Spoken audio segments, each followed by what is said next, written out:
Hi everyone, welcome to ThunderBayTrees.ca. My name is Jay, and today we're catching up with Rena Viebeck from the City of Thunder Bay, and we're going to chat a little bit about the different options available for people in Thunder Bay to get a tree planted in that strip of property between the road and where their front property actually begins. So thanks for joining me today, Rena. Thanks, Jay. So tell me a little bit about these. I guess there's a few different options available to residents of Thunder Bay to get trees planted on their boulevard. Yeah. So the City of Thunder Bay Parks Division would love to plant more trees, and we would like to do it on the city property, which is where we're allowed to plant. And everyone has a little strip of city property on their front lawn. Okay. It lies anywhere from the edge of the road, whether there's a curb or not, back 5, 10, maybe 15 feet. And you can check that by either calling the city and we'll look at it for you, or if you've got your property lines, or if you even just look up and down the street and see, is there a line of trees, and does my boulevard not have one in that spot? So got it. You can find out that way. Okay. So everyone who owns land has the opportunity to get a tree on their boulevard. They have 3 options. Okay. The very first option, which was offered and is still offered, is to request a tree through the city and get it as soon as possible. But that list was starting to get quite long, and people were waiting 2 to 3 years for their free tree. Yeah. That's still available. The list has come down a little, so it's a 2-year wait. But we came up with some more options. The second option is, if you really want the tree right away, well, you can pay for it yourself, and you would get the city's approval. And this is for a large caliper tree, so we're talking about 2 inches in diameter, 8 to 12 feet tall high. Okay, yeah, that's quite. And then we'll consult with you on species, and you can plant it yourself.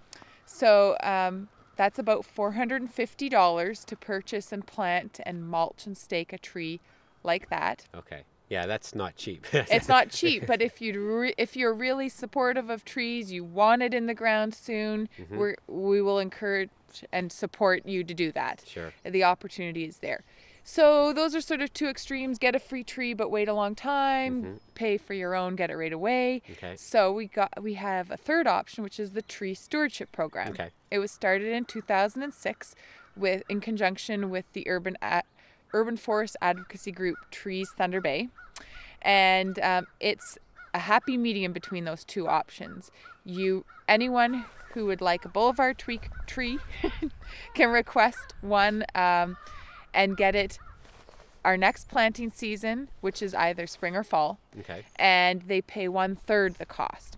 So we leverage. So instead of $450, they're paying $150. They pay $150. Okay. And we leverage the other 2/3 through the city. They pay 1/3. Okay. And we also get grants and donations to cover the final third. Okay. And we have some great donors listed on our website, like OPG, Thunder Bay Hydro, T-Baytel, Rudder Urban Forestry, who donate annually quite a bit of money to help leverage those funds, and then we're able to plant the trees. Okay.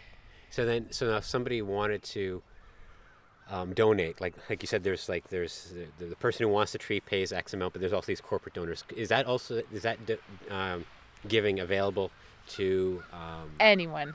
Yeah. So you'll take their money, right? Yeah. And is that tax receivable, or how does that work? Yeah. So if anyone wants to donate to the Tree Stewardship Program, it's a great way to offset carbon locally, because we're planting trees locally. Yeah. It's also a great way to encourage planting more trees in the city. If, for example, you don't own land or you don't have room to plant any more trees, then you can donate, and anyone can donate to this program, and they receive a tax-deductible donation.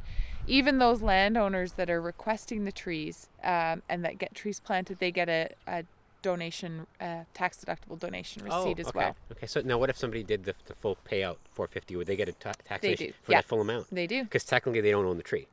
Right. It's a city tree on city property. Yeah. But what's wonderful about the program is we're working with the homeowner, and they get a sense of ownership. They've selected the species. If they can choose to select the species, they'll care for the tree by watering it, mulching it every year, and it'll provide them with many benefits, as well as the whole community.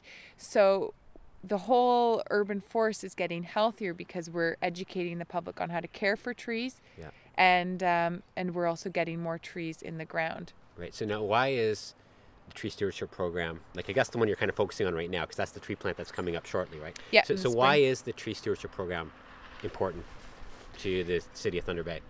It is allowing the city of Thunder Bay to plant 3 times as many trees because we're leveraging those funds. Okay.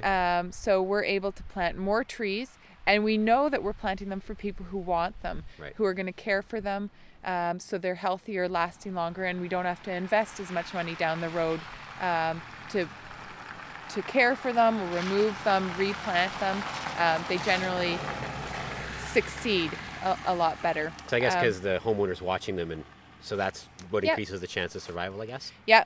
No. So if somebody wanted to get involved, if somebody wanted to sign up for this program, like, there's still snow on the ground, but there won't be for much longer. So Right. how does somebody sign up? And when are the tree plants, and what are sort of the timelines now? It's now early March. Yeah. Well, this is the best time to start thinking about it, and it's not green out yet, but the snow will soon be melting, and Yeah. we do our spring plant at the end of May, beginning and into June. But we close our plant list at the end of March, and that's because we have to order our trees in. So if you'd like your tree to be planted this spring, do so by the end of March. Okay. You can also get on the list for the fall plant as well. We do it twice a year. Okay. If you would like a tree and you would like to sign up for a spring tree plant, you can look at our website, which is treestewardship.com. Okay. And on that website, you can sign up right there by clicking on Purchase a Tree and follow the steps. And you're able to assess whether your boulevard does have enough space to plant a tree. Right. You can look at what kind of species you might like, and if you'd like to request a certain kind. And then there's also information on our phone numbers, our emails, but the easiest way is to go on that website. Go on the website, and Yeah, then all the information's there. treestewardship.com. Yeah. So then after the tree's planted, what's involved? Like let's say there's somebody who signs up who really doesn't know a heck of a lot about taking care of a tree. Like, do you guys provide information? Like, how does that whole work? So if someone either emails or phones me, we talk about what kind of space they have available on their boulevard. We talk about what kind of attributes they'd like in their tree, Okay. whether they want fall color, flowers, short, tall. And then we select a species. Then in the spring, just before the trees are ready to plant, we get all the underground utilities marked. Mm-hmm. And that way we know if we have any conflicts. Because we can't plant within certain distances of water lines or gas lines. Right. And if there's any overhead hydro wires, then we have to be using a shorter stature species. So we look at those things, and then we unfortunately get into the situation where the best intentions of people wanting to plant trees, and we have to cancel because there isn't enough room to plant. And that Oh. happens maybe 2 times out of 100. Okay. But we do only plant trees if there is enough room for it to survive and if there aren't conflicting utilities. Sure. So then in June or late May, we plant the trees, we stake them, mulch them, and it's a contractor that does that. And they go through the city in an efficient manner. So we leave that up to them, and so we can't provide exact dates that they get planted. But as soon as the homeowner or landowner notices that they're planted, then we encourage them to start watering them. Right. Right. And we send them, each landowner that receives a tree receives their tax deductible receipt, a Okay. letter of thanks, and Yeah. we also send them a tree care guide. Okay. And what's involved with that? It's a front and back colored information sheet about watering, mulching, fertilizing, how to look for insects. So we emphasize, when to water, how to water. You want to water long and deep as opposed to short and infrequent. Mulching, where to mulch, how to mulch, how and when to fertilize, and how to look for insects. And then on the back we have some more information on ongoing tree care and the benefits of the tree. Well, thank you, Rena. Thanks. And good luck on the spring tree plant. And Thanks. we'll catch up with you a little later on in the Really season. encourage people to sign up, get trees on your boulevard. So until next time, thanks for tuning in, and we'll be catching up with you again soon. I'm Jay for ThunderBayTrees.ca.